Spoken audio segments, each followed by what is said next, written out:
اعوذ باللہ من الشیطان الرجیم بسم اللہ الرحمن الرحیم اہدنا الصراط المستقیم صراط الذین انعمت علیہم غیر المغضوب علیہم ولا الضالین آمین۔ صدق اللہ العلی العظیم وصدق رسولہ النبی الامین الکریم ونحن علی ذلک لمن الشاہدین والشاکرین والحمد للہ رب العالمین۔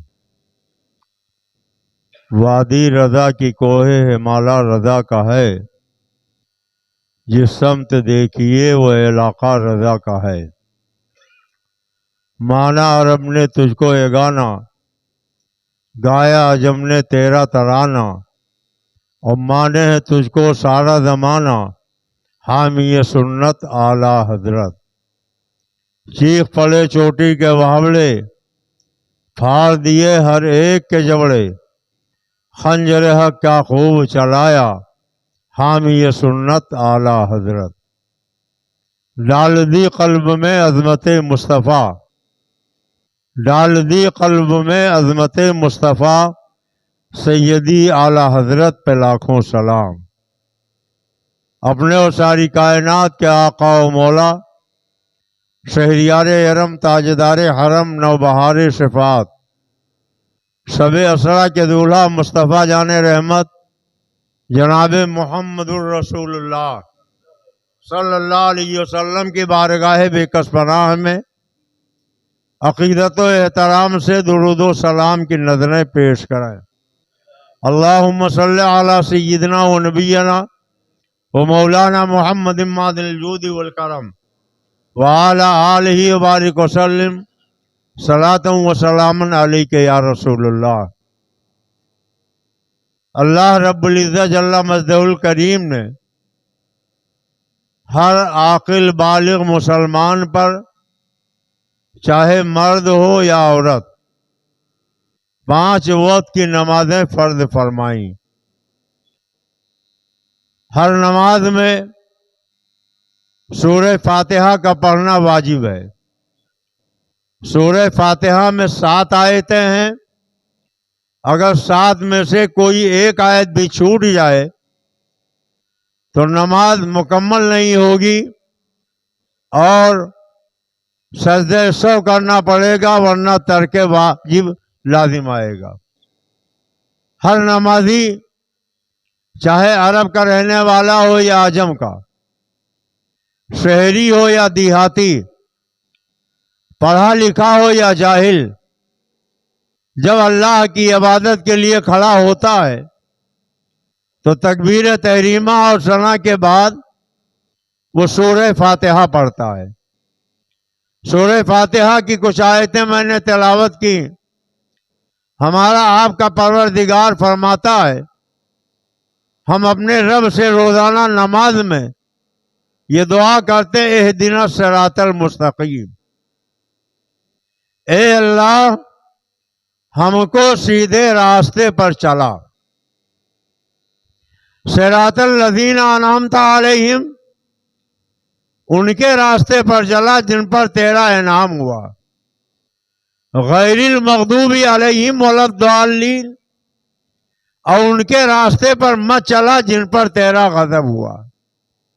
روزانہ 5 وقت کی نماز میں ہم اپنے رب سے یہ دعا مانگتے ہیں، اور یہ ترجمہ تو 14ویں صدی کے مجدد اعلی حضرت امام احمد رضا کا ہے۔ انہوں نے کہا، اے اللہ ہمیں سیدھے راستے پر چلا۔ مگر دنیا وہابیت کے پیشوا مولوی اشرف علی تھانوی نے اس آیت کریمہ کا ترجمہ یہ کیا کہ اے اللہ ہمیں سیدھا راستہ دکھا۔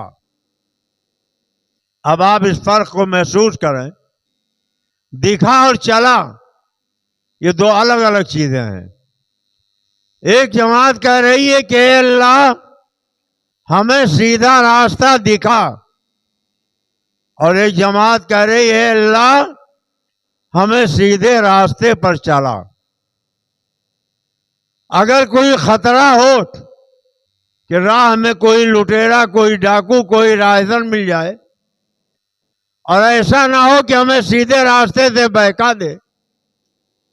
تو جس کو سیدھا راستہ مل چکا ہے وہ یہ دعا مانگے گا، اے اللہ ہمیں ان رہزنوں اور لٹیروں سے بچا کر سیدھے راستے پر چلا. اور جنہیں ابھی راستہ ملا ہی نہیں، جو ابھی راہ پر آئے ہی نہیں، وہ جب دعا مانگیں گے تو کہیں گے اے اللہ ہمیں سیدھا راستہ دکھا. اب اسی دکھا اور چلا میں آپ فرق محسوس کر لیجئے کہ اعلیٰ حضرت امام احمد رضا کو سیدھا راستہ مل چکا ہے، مگر خطرہ ہے کہیں لٹیرے، کہیں ڈاکو، کہیں راہزن ہمیں سیدھے راستے سے بہکا نہ دے. تو وہ کہتے ہیں اے اللہ ہمیں سیدھے راستے پر چلا. اور چونکہ اشرف علی تھانوی کو اور دیوبندیوں کا بھی سیدھا راستہ ملا ہی نہیں، اس لیے وہ دعا کرتے ہیں اے اللہ ہم کو سیدھا راستہ دکھا. اب دکھا اور چلا کا فرق سمجھنے کے بعد آگے یہ بھی واضح ہو گیا کہ راستے دو ہیں، ایک ہدایت والوں کا راستہ اور دوسرا گمراہ ہونے والوں کا راستہ. اللہ اس کا بیان کرتے ہوئے فرماتا ہے، بندہ خدا سے کہتا ہے اہدنا الصراط المستقیم، اے اللہ ہمیں سیدھے راستے پر چلا. کس سیدھے راستے پر چلا؟ صراط الذین انعمت علیہم، ان کے راستے پر چلا جن پر تیرا انعام ہوا.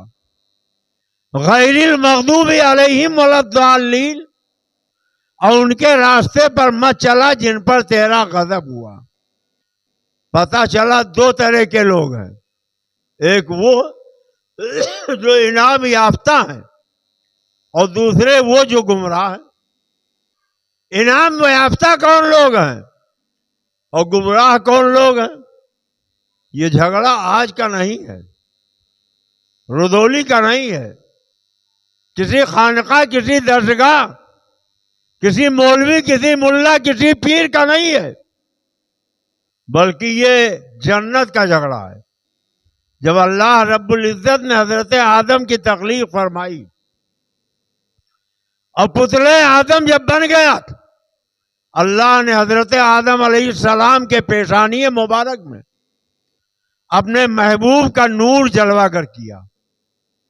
اور جب نور پاک مصطفیٰ صلی اللہ علیہ وسلم پیشانی آدم میں نمودار ہوا تو اللہ نے فرشتوں کو حکم دیا. قرآن میں ہے، اللہ فرماتا اسجدوا لآدم، اے میرے فرشتوں آدم کے لیے سجدہ کرو، آدم کے لیے سجدہ کرو. سجدے کی دو قسمیں ہیں، ایک تو سجدے تحیت ہے اور دوسری سجدے عبادت ہے. عبادت کا سجدہ، بندگی کے سجدہ اللہ کے سوا کسی اور کے لیے کفر ہے. اور اگر بزرگی کا صدقہ، عبادت کا صدقہ کے بجائے احترام کا صدقہ ہو، تعظیم کا صدقہ ہو، تو وہ بھی ہماری شریعت میں اللہ کے علاوہ کسی غیر کے لیے ناجائز ہے. یعنی سجدہ اعلی حضرت نے فرمایا کہ صرف اور صرف اللہ وحدہ لا شریک کے لیے ہے. مگر جب اللہ ہی کہے اسجدوا لآدم تو اللہ پہ حکم کون لگا سکتا؟ اللہ نے کہا آدم کے لیے سجدہ کرو، فسجدوا، سارے فرشتوں نے سجدہ کر لیا الا ابلیس، سوائے ابلیس کے. کیا ابلیس سجدے کا منکر تھا؟ ابلیس تو اتنا زیادہ سجدہ کرنے والا تھا کہ 6 کروڑ سال تک اس نے سجدہ کیا. جنت میں رہتا تھا، نور کے جھولے میں بیٹھتا تھا، فرشتے اسے جھولا جھلاتے تھے، وہ فرشتوں کا استاد بن گیا تھا. 6 کروڑ سال تک اس نے سجدے کیے. اگر ابلیس کے سجدے روئے زمین پہ پھیلا دیے جائیں تو کہیں رائی کا دانہ رکھنے کی جگہ باقی نہ رہے. اتنا سجدہ اس نے کیا. تو جو اتنا سجدہ گزار تھا، سجدہ کرنے والا تھا، جب اللہ نے کہا اسجدوا لآدم، آدم کے لیے سجدہ کرو، تو ایک سجدہ کیوں نہیں کر لیا؟ اس ایک سجدے سے وہ کیوں منکر ہو گیا؟ تو اس نے کہا مولا میں تجھے تو سجدہ کروں گا، تیری عبادت تو کروں گا، تجھے تو مانوں گا، مگر تیرے علاوہ کسی اور کو سجدہ کروں، کسی اور کو مانوں، یہ میری غیرت توحید کو گوارا نہیں. ہم صرف اور صرف تجھے سجدہ کریں گے. اور جب فرشتوں نے سنا اسجدوا لآدم تو انہوں نے سر جھکا کے سجدہ کیا. عرض کیا مولا اب تک ہم تیری عبادت کرتے تھے، آج تو نے آدم کے سامنے سر جھکانے کا حکم دیا، تو اے میرے پروردگار ہم تجھے بھی مانیں گے، اور تو جسے جسے ماننے کا حکم دے گا ان سبھی کو مانیں گے. پتہ چلا توحید کی 2 قسمیں ہو گئی. ایک ہے ابلیسی توحید اور دوسری ہے ملکوتی توحید. ابلیسی توحید یہ ہے کہ صرف اللہ کو مانا جائے، اللہ کے سوا کسی کو نہ مانا جائے. اور ملکوتی توحید یہ ہے کہ اللہ کو بھی مانا جائے اور اللہ جسے جسے ماننے کا حکم دے ان سبھی کو مانا جائے. ہم یہی تو دعا مانگتے، اے اللہ ہمیں ان کے راستے پر چلا جن پر تیرا انعام ہوا. تو اگر قرآن کی تفسیر قرآن سے ہو جائے تو اس سے بڑھ کر کوئی تفسیر نہیں ہوگی. اب آئیے ذرا قرآن سے پوچھیں، اے قرآن تو بتا دے انعام و یافتہ لوگ کون ہیں؟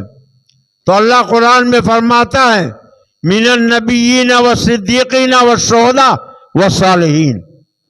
اللہ کا انعام نبیوں پر ہے، صدیقین پر ہے، شہداء پر ہے، صالحین پر ہے. کون کہہ سکتا ہے کہ حضرت شیخ العالم صالحین میں نہیں؟ کون کہہ سکتا ہے حضرت شیخ سید صالحین میں نہیں؟ کون کہہ سکتا ہے مخدومے کی چوچا صالحین میں نہیں ہے؟ کون کہہ سکتا ہے وارث پاک صالحین میں نہیں ہے؟ کون کہہ سکتا ہے اعلیٰ حضرت امام احمد رضا صالحین میں نہیں؟ کون کہہ سکتا ہے سلطان الہند خواجہ غریب نواز صالحین میں نہیں ہے؟ کون کہہ سکتا ہے کہ غوث پاک صالحین میں نہیں ہے؟ تو گویا ہر نمازی نماز میں اللہ سے دعا مانگتے ہیں، اے اللہ ہمیں غوث پاک کے راستے پر چلا، خواجہ اجمیر کے راستے پر چلا، مخدومے کی چوچا کے راستے پر چلا، مخدومے رودولی کے راستے پر چلا، سلطان احمد شاہ مینا کے راستے پر چلا، وارث پاک کے راستے پر چلا، امام احمد رضا کے راستے پر چلا. اور غضب کس پر ہوا؟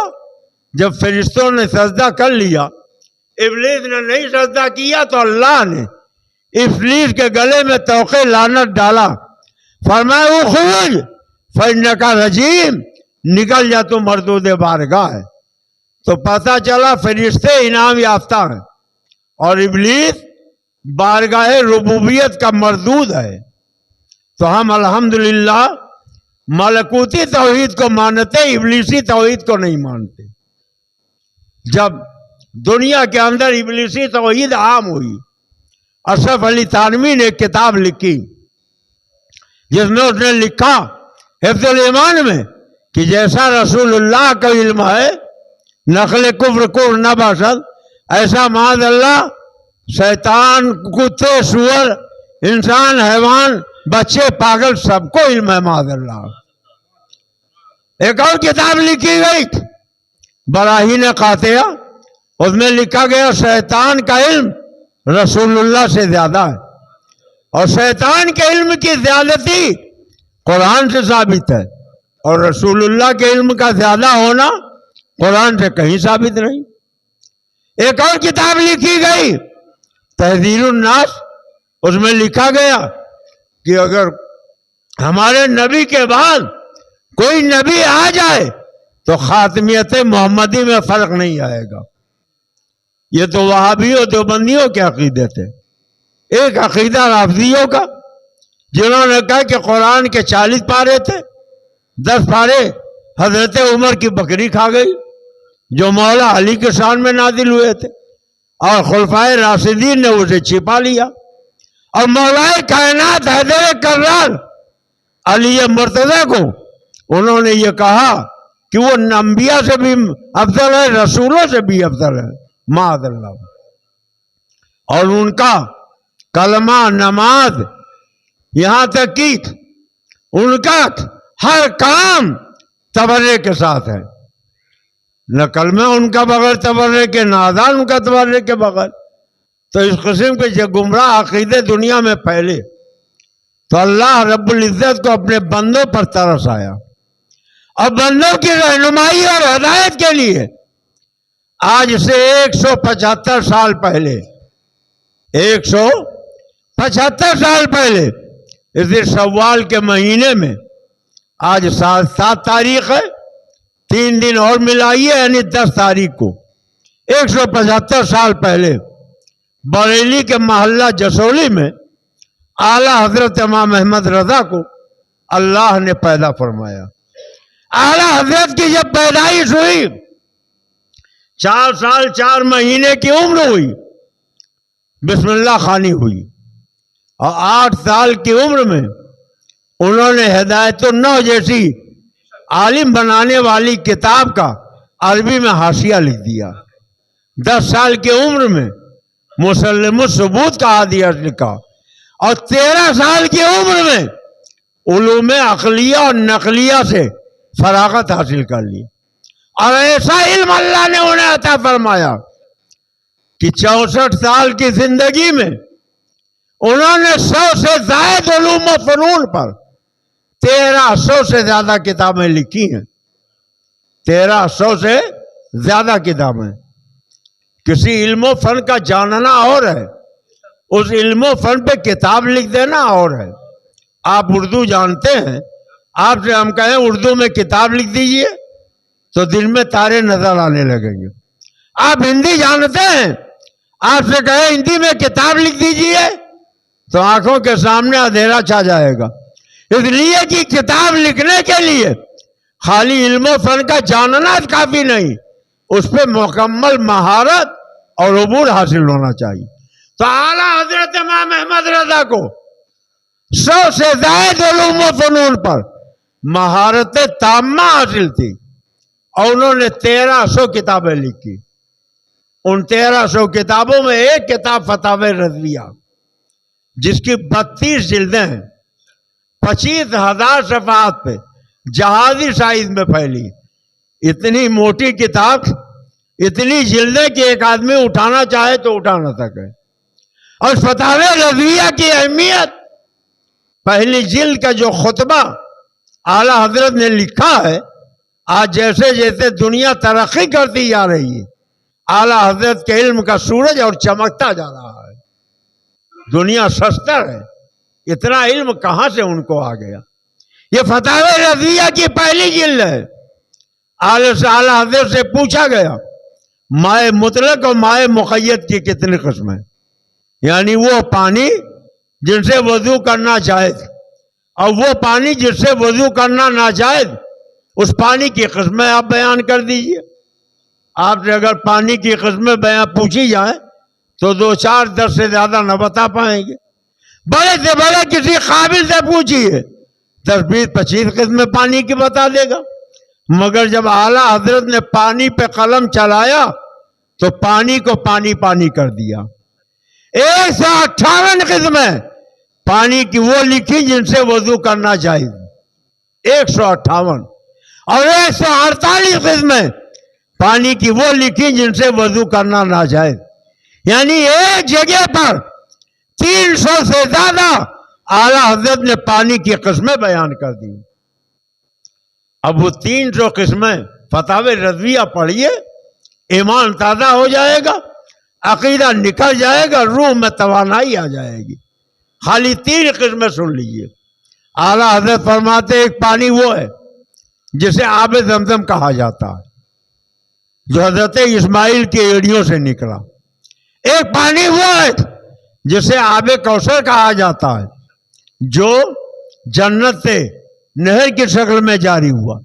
اور ایک پانی وہ ہے کہ جب جنگ کے موقع پر صحابہ پیاسے ہوئے، پانی نہیں تھا، ایک کوزے میں تھوڑا سا پانی تھا، لا کے پیش کیا تو حضرت ابو ہریرہ کہتے ہیں سرکار نے اپنے دست مبارک کو اس کوزے میں ڈال دیا تو سرکار کی مبارک انگلیوں کے بیچ سے 5 انگلیوں سے پانی کے 5 چشمے ابل پڑے۔ اعلیٰ حضرت کہتے ہیں انگلیاں ہیں فیض پر، ٹوٹے ہیں پیاسے جھوم کر، ندیاں پنجاب رحمت کیے جاری، واہ واہ۔ یہ 3 قسمیں ہو گئی، ایک ہے آب زمزم، ایک ہے آب کوثر، اور ایک آب رحمت کہہ لیجیے۔ اب ان 3 پانیوں میں کون سب سے افضل؟ کون سب سے افضل؟ جب اعلیٰ حضرت نے قلم چلایا تو فرمایا یہ تو سبھی کہتے ہیں کہ سرکار کی انگلی کی گھائیوں سے جو پانی نکلا وہ آب کوثر سے بھی افضل ہے، آب زمزم سے بھی افضل۔ مگر کیوں افضل ہے؟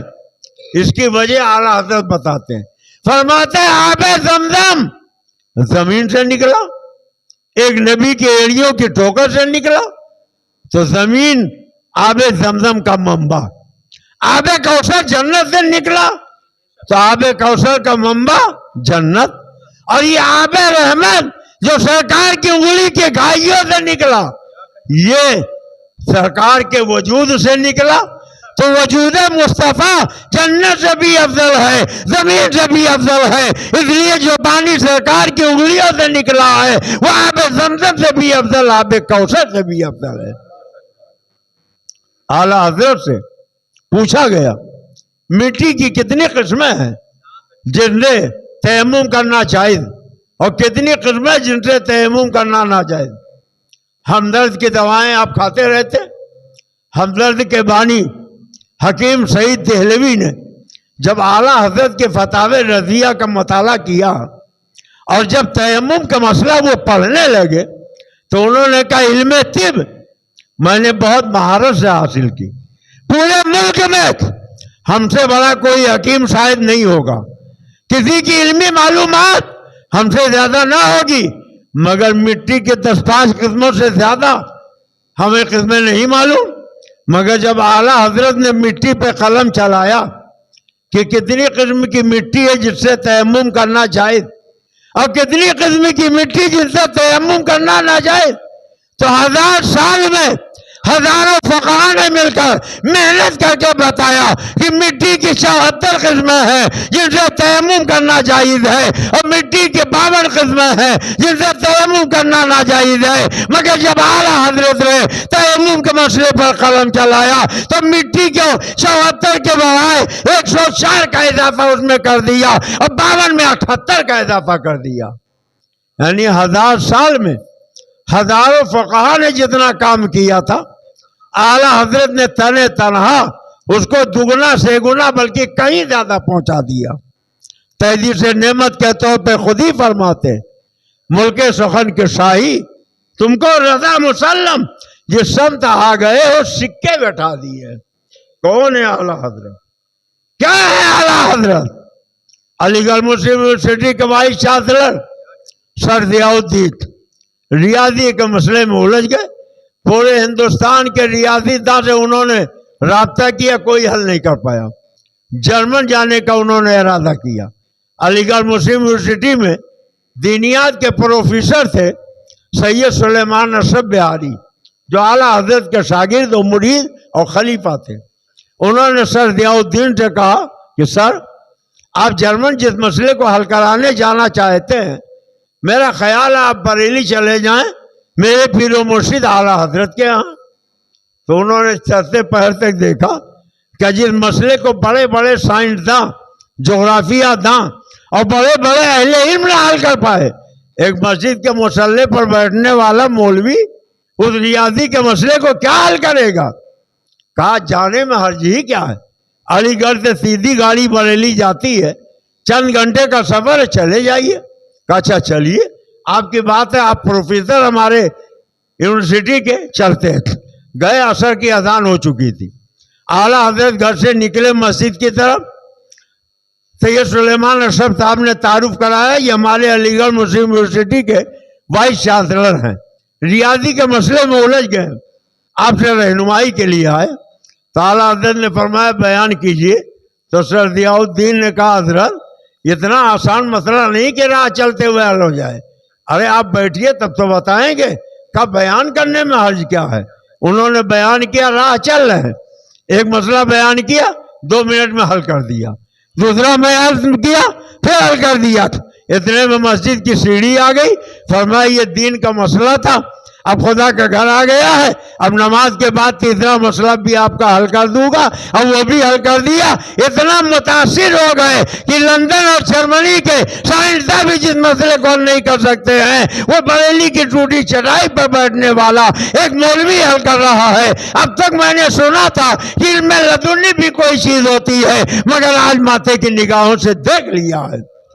اور اتنا اثر ہوا کہ مرید بھی ہو گئے، ٹائی انہوں نے اتار دی، پینٹ شرٹ انہوں نے اتار دیا، کرتا پیجامہ پہن لیا، داڑھی انہوں نے رکھ لی، اور اسلامی وضاقتہ انہوں نے اپنا لیا۔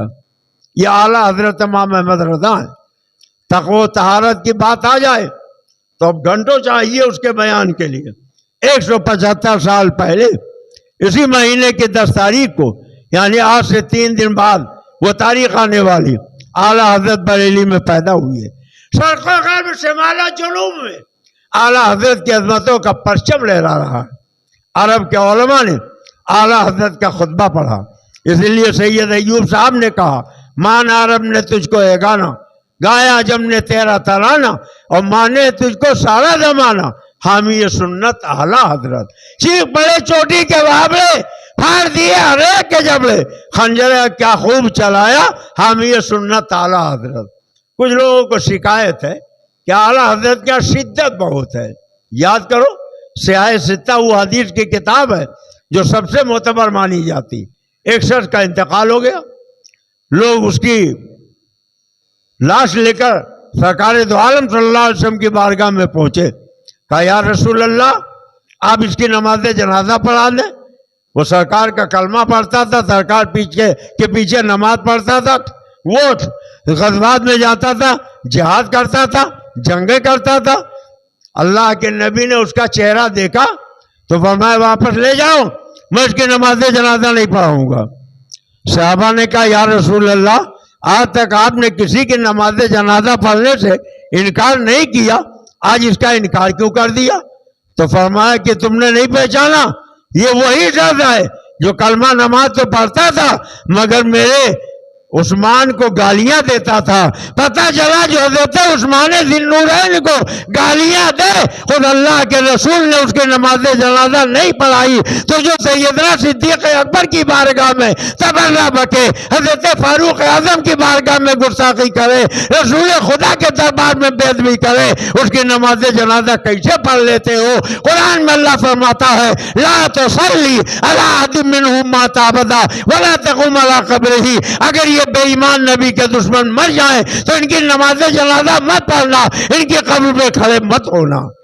تو اعلیٰ حضرت نے اپنے گھر سے کوئی فرمان نازل نہیں کیا، وہی کیا جو اللہ اور رسول نے ان کے اوپر لازم قرار دیا تھا۔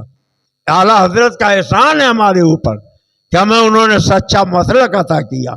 حضرات آج بھی اعلیٰ حضرت کا فیضان ہم کو مل رہا ہے۔ ابھی کچھ دنوں پہلے آپ نے دیکھا کہ ہمارے ملک میں قانون آیا کہ مدرسے جو مانیتا پراپت نہیں ہیں ان میں تالے ڈال دیے جائیں۔ بہت سی بلڈنگیں بلڈوزر لگا کے ڈھا دی گئی، بہت سے مدرسوں میں تالا ڈال دیا گیا، مگر ہمارا ملک سیکولر ملک ہے۔ ہائی کورٹ نے فیصلہ کیا کسی بھی درسگاہ کو نہ تو بلڈوزر سے ڈھایا جا سکتا ہے نہ تالا ڈالا جا سکتا، اور جن عمارتوں کو گرایا گیا اسے دوبارہ تعمیر کیا جائے، اور جہاں تالے پڑے تالا کھولا جائے۔ کہیں بھی پڑھائی ہو سکتی ہے، چاہے مسجد ہو یا مدرسہ، ورنہ قانون تو یہ بنایا گیا تھا کہ آپ مسجد میں مدرسے میں اپنے گھر میں اگر آپ تعلیم دیں گے تو 1 لاکھ روپے جرمانہ، 10,000 روپے روزانہ جرمانہ.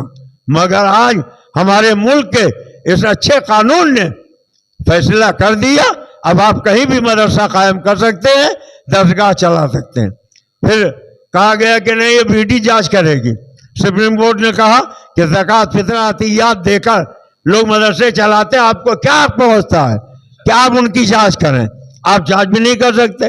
ابھی کچھ دنوں پہلے ایک اور قانون لایا گیا کہ ہر اسکول میں، ہر مدرسے میں ایک ایسا ترانہ گایا جائے جس کے کچھ بول، کچھ شعر شریعت کے خلاف تھے.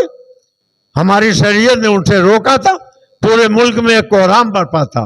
بریلی شریف مفتی اعظم کے ایک مرید جناب سید نوری صاحب جو بمبئی میں رہتے ہیں، رضا اکیڈمی کے نام سے انہوں نے ایک تنظیم قائم کر رکھی. وہ سپریم کورٹ گئے. پوری سوشل میڈیا آپ اٹھا کے دیکھیے، بھری پڑی ہے کہ سید نوری صاحب نے رضا اکیڈمی کی طرف سے سپریم کورٹ میں یہ گہار لگائی تو سپریم کورٹ نے کہا اس کے لیے کوئی جرمانہ نہیں اور یہ آپ کی عرضی سننے کے لائق نہیں. ایسا کوئی قانون ہے ہی نہیں، ایسا کوئی دستور ہے ہی نہیں کہ کسی کو مذہب کے خلاف کوئی شعر پڑھنے پر مجبور کیا جائے. اگر کوئی آپ کے اوپر جبریہ تھوپتا ہے تو کورٹ کا دروازہ کھلا ہوا ہے. آپ آئیے، ہم انصاف کریں گے. آپ جو شعر آپ کا مذہب اجازت دے وہ پڑھیے اور جو اجازت نہ دے وہ نہ پڑھیے. ایسا کوئی کر ہی نہیں سکتا. اللہ کا شکر ہے کہ یہ رضا اکیڈمی جو اعلیٰ حضرت کے نام پر قائم ہے، اس کے سر یہ سہرا جاتا ہے. ہم رضا اکیڈمی کے بانی سید نوری کا بھی شکریہ ادا کرتے ہیں، ہائی کورٹ، سپریم کورٹ کا بھی شکریہ ادا کرتے ہیں کہ جس نے ملک کے سیکولرزم کی لاج رکھی اور ہمیں کسی جبریہ قانون پر عمل کرنے کے لیے مجبور نہیں کیا. کسی کہنے والے نے کہا طول غم حیات سے گھبرا نہ ہے جگر، ایسی بھی کوئی شام ہے جس کی سیر نہیں. رات کتنی ہی لمبی کیوں نہ ہو، صبح کا سویرا آئے گا. اور اس لیے یہ کارستو آئے تو مرزا چنی کنن، آپ ایسے کام کیجئے. اعلیٰ حضرت فرماتے نہ ہو مایوس، آتی ہے سدا گورے غریباں سے، نبی امت کا حامی ہے، خدا بندوں کا والی ہے.